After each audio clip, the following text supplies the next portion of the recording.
You are currently standing in your kitchen, reaching for a bag of coffee or perhaps mindlessly checking the lock on your back door. It is a completely ordinary moment, one of 1,000 tiny, repetitive actions that make up your day. You feel alone, shielded by the privacy of your four walls. But you aren't.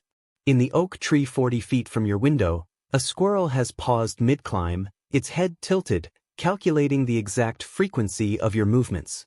Beneath the eaves of your porch, a house sparrow has mapped the specific rhythm of your footsteps, using that sound to decide whether it's safe to return to its nest.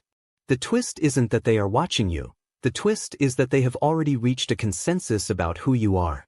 To the creatures living in the margins of your life, you aren't just a human. You are a data set.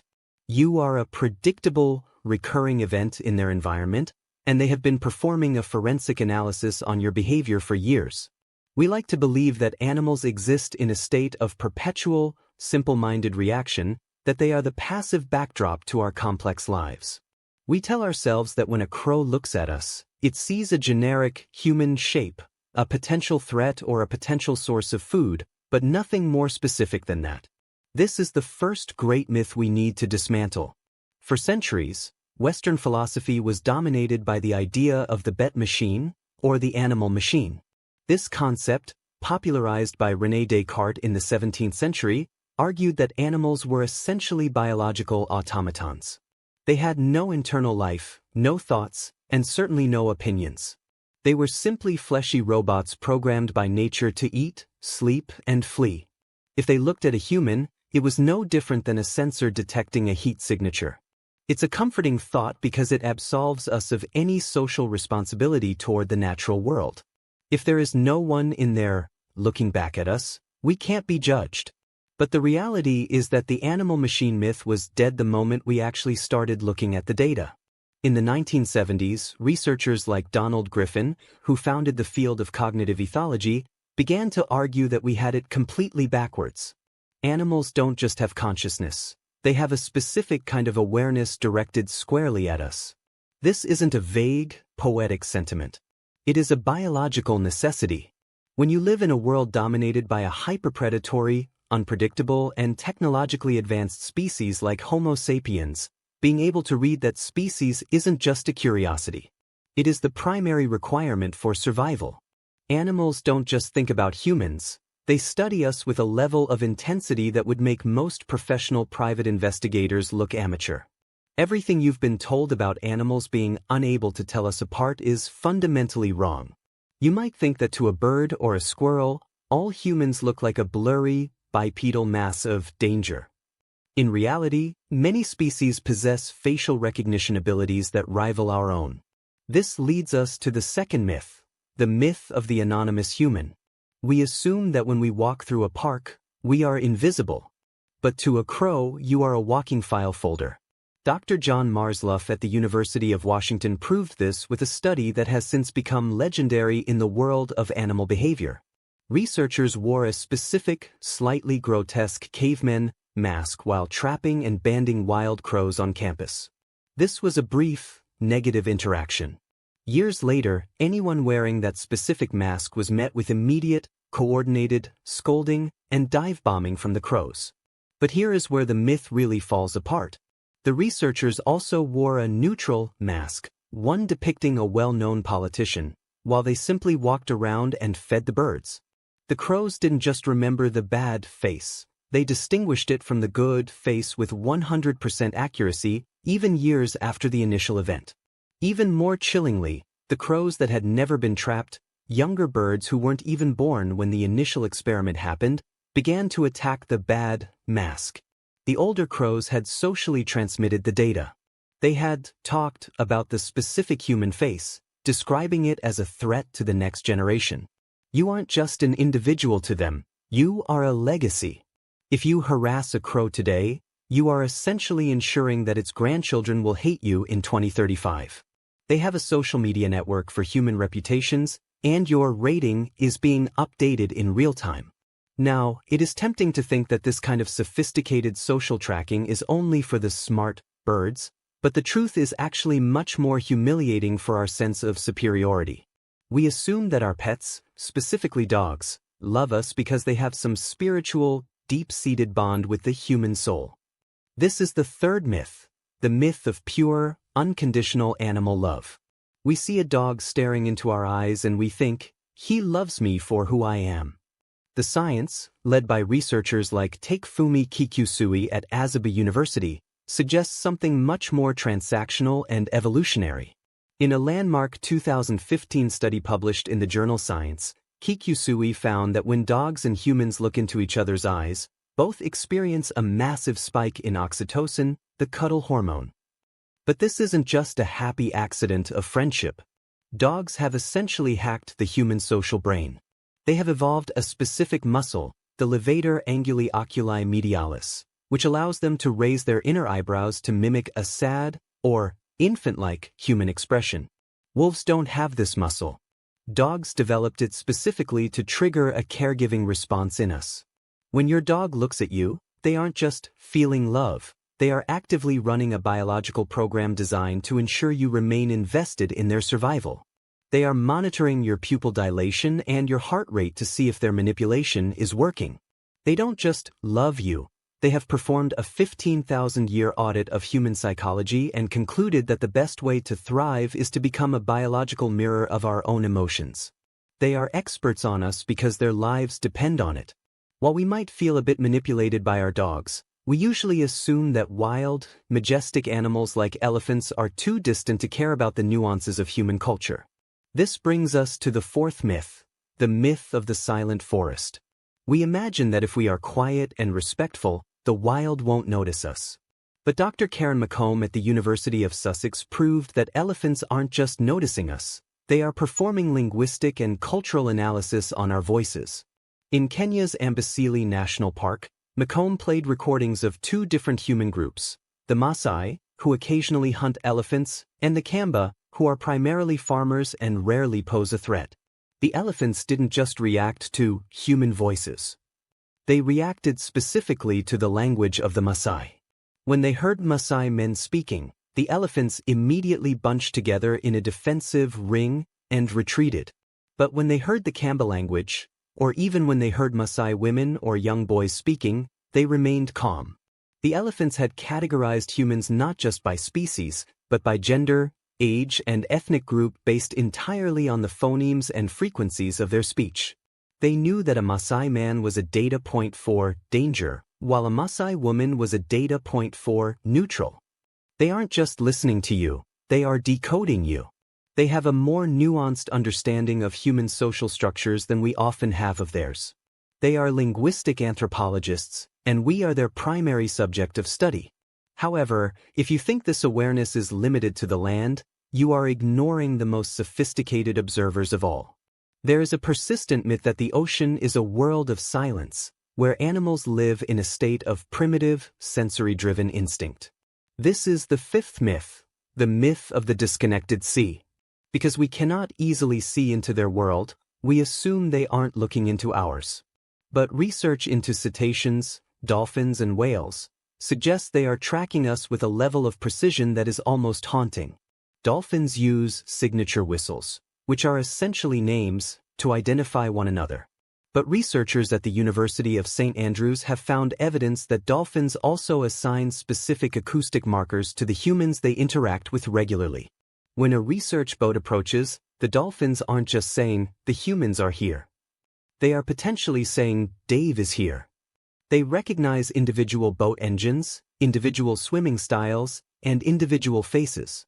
In some documented cases, wild dolphins have approached humans and performed imitation games, mimicking the specific movements of a diver's fins or hands. They aren't doing this because they are bored, they are testing the boundaries of the other. They are trying to figure out the limits of your intelligence. To a dolphin, a human is a fascinating, clumsy, land-dwelling curiosity that might be capable of high-level social interaction if only we weren't so cognitively limited by our lack of sonar. They are studying us to see if we are worth talking to. Despite these incredible examples of recognition and curiosity, the most profound way animals think about us is far darker. We like to think that our presence in nature is a neutral event, but the reality is that we have created what ecologists call a landscape of fear.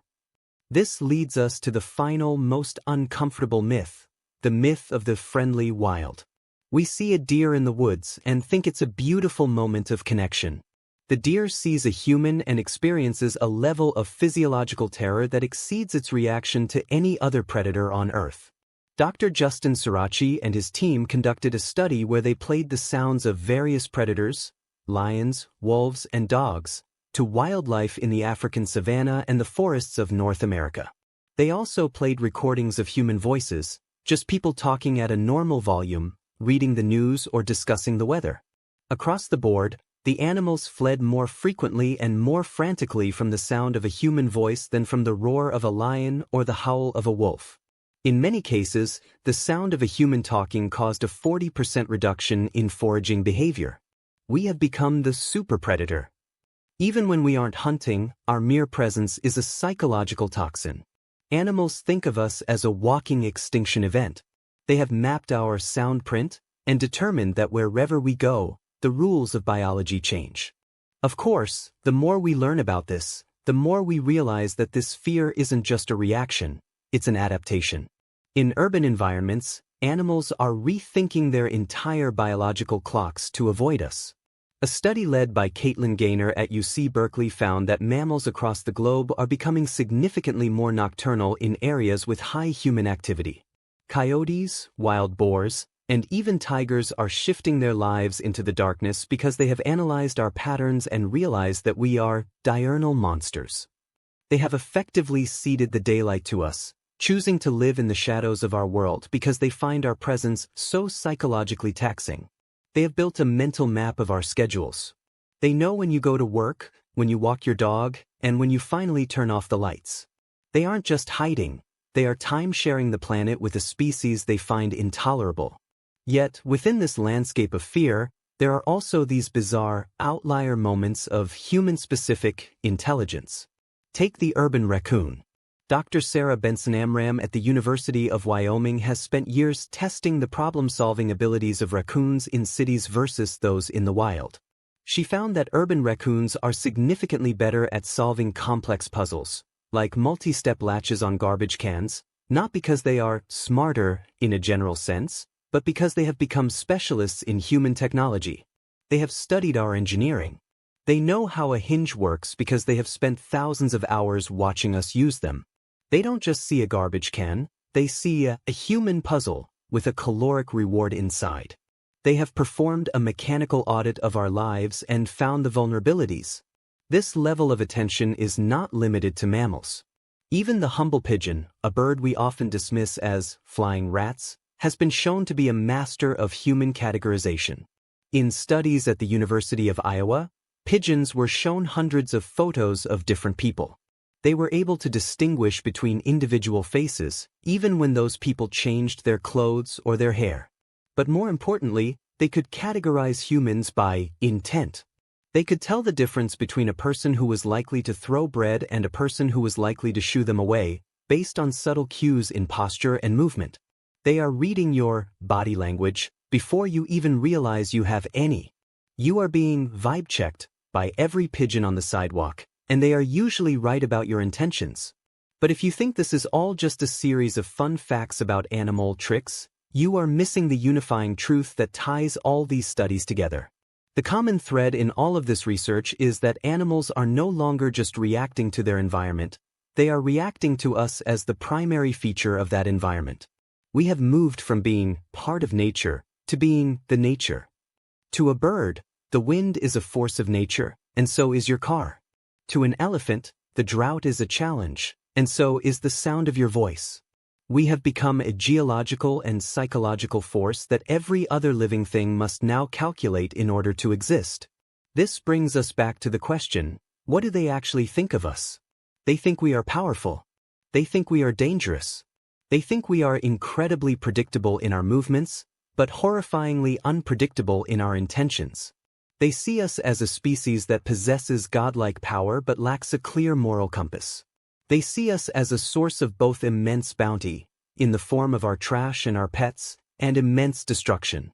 We are the weather. We are the giants who occasionally drop crumbs and occasionally drop bombs. They don't love us, and they don't hate us in the way we understand those emotions. They monitor us. They archive us. They pass our data down to their children like a survival manual. We have spent centuries debating whether animals are self-aware. We have put them in front of mirrors, we have scanned their brains, we have tested their ability to use tools. We have been so obsessed with whether they are, like us, that we completely missed the fact that they are experts on us. They have passed the human awareness test with flying colors. While we were busy trying to figure out if they had souls, they were busy figuring out if we were the kind of person who leaves the garage door open or the kind of person who keeps a hawk on their shoulder. They have been the audience for the entire history of the human drama, and they have reached a verdict. The verdict is that we are a species that has forgotten how to be watched. We live in a world of cameras and data tracking, obsessing over our digital privacy, while the original observers are sitting right outside our window, taking notes on things Google will never know. They know your true self, the version of you that exists when no other humans are around. They know your routines, your temper, your kindnesses, and your cruelties. You are never truly alone, and you are never truly unobserved. You are part of a global social network of animals that are constantly communicating about your brand. Now, you might be tempted to go back to your day, back to that ordinary moment in your kitchen, and find comfort in the idea that this is all just academic speculation. You might tell yourself that the bird in the tree doesn't really care about your coffee or your locks. But that comfort is a delusion. Here is the cold, undeniable fact that should shatter your peace. Across the globe, in every ecosystem from the deep ocean to the cracks in the city sidewalk, there is no longer such a thing as a wild animal that hasn't had its behavior fundamentally altered by the presence of your species. Every creature you see is currently living in a state of anthropogenic stress. Their heart rates are higher because of you. Their sleep cycles are broken because of you. Their social structures have been redesigned around your movements. You are not a guest in their world, and they are not a guest in yours. You are their primary predator, their primary provider, and their primary mystery. And right now, as you finish this, that robin in your garden isn't just looking at a person. It is checking its mental file on you to see if your current posture matches your neutral state or if you're about to become a threat. You are being judged by a jury of species that have been here much longer than you have, and the reality is that you are failing their audit every single day. They are the true masters of your world. You just happen to be the one holding the keys. This leads us to a simple but haunting reality. We have spent our entire history as a species trying to prove that we are unique, that we are the only ones with a story to tell. But while we were writing our history, the animals were writing ours too. They have a narrative of humanity that is far more honest than the one we tell ourselves. It is a narrative of a species that talks a lot about protection and nature, but whose very voice is the most terrifying sound in the forest. It is a story of a species that thinks it's in charge because it has the loudest tools, but which is being outsmarted by a raccoon with a 3-second memory of a latch. So, the next time you step outside, don't look for the beauty of nature. Look for the attention. Notice the silence that follows you as you walk into a park. Notice the way the squirrels move to the opposite side of the tree trunk as you pass. That isn't nature being shy. That is the data being processed. That is the consensus being reached. You are being watched, categorized, and filed away. And the most terrifying part of all is that the animals don't need to speak our language to tell us what they think. They've been telling us for years through their fear, their adaptation, and their calculated distance. We just haven't been smart enough to listen. Ultimately, the myth that we are the only ones with an opinion is the final barrier to a true understanding of life on this planet. To break that barrier, we have to accept a very simple, very cold truth. We are the most studied species in history. We just aren't the ones doing the studying. The next time you see a crow on a wire, don't wonder what it's thinking. It has already decided what it thinks about you. The real question is, are you prepared to live with the fact that its assessment of you is probably more accurate than your own? You are currently being scanned by a million eyes that see through your civilized facade. They don't see your job title, your bank account, or your social status. They see a bipedal ape with a history of violence and a habit of leaving the lights on. They see a creature that is simultaneously the most dangerous thing they've ever encountered and the most pathetic. They see you exactly as you are, without the filters of human culture or ego. And as you go about your life, just remember, you are the subject of the longest-running, most comprehensive scientific study in the history of the world. And the researchers are currently waiting for you to do something predictable. Do not mistake their silence for ignorance. Every time you step out your front door, you are walking onto a stage. The birds are your critics, the mammals are your biographers, and the insects are your audience. They have seen everything you have done, and they have recorded it in the only place that matters, their DNA. You are part of the landscape of fear, and you are the reason the world has gone quiet. The only question left is whether you can handle the weight of being the monster in everyone else's story. You aren't just a person. You are the Anthropocene in a human suit. And every living thing on this planet is currently holding its breath, waiting for you to leave the room. This is the undeniable fact of your existence.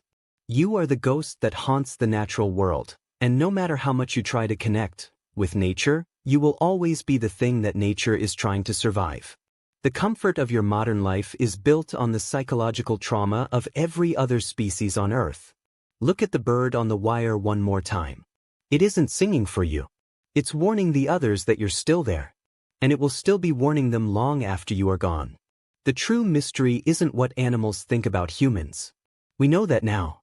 The true mystery is how we managed to live among them for so long without realizing that we were the ones being interrogated. We are the subject.